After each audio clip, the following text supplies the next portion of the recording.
I'm going to go over the hip extension. Now, I said to you when we were doing the bend pattern that I'd give you an alternative exercise, and this is your alternative exercise. So when we're doing the bend pattern, if you find that quite challenging and you're going into that banana back and you're not really feeling it working you, this is a great alternative.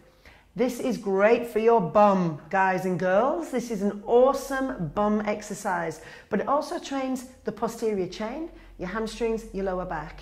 We are trying to get glutes here. So when you're thinking about what muscle you're trying to work here, it's about the glutes. So lying on your back, what you're going to do is what we call a pelvic tilt to start off with.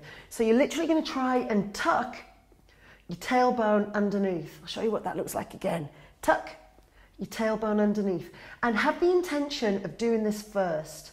I find that guys generally find this works their glutes better than women because traditionally women haven't got strong glutes. Men have generally got stronger glutes than women generally, all right?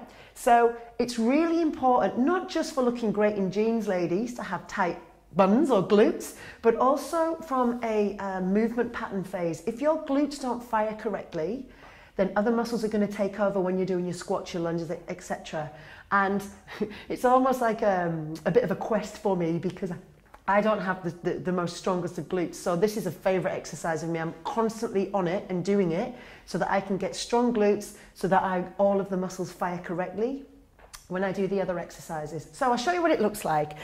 Firstly, do that pelvic tilt, and then you're going to come up and squeeze the glutes. Imagine that you've got a walnut, or any nut of your choice, between your bum cheeks and you're trying to squeeze them and then you come down. Now, I find that clients get more glute activation and feel them firing if we imagine turning the muscle on like a dimmer switch rather than a light switch. So if I was to turn the light switch on, it would do this, okay?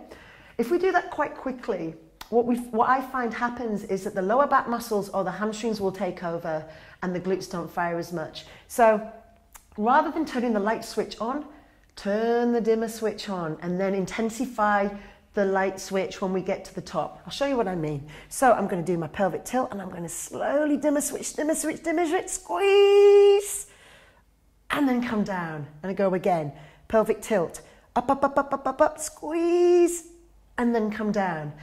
Now, you can make this harder by putting a soft medicine ball in between your knees and you can squeeze your knees together.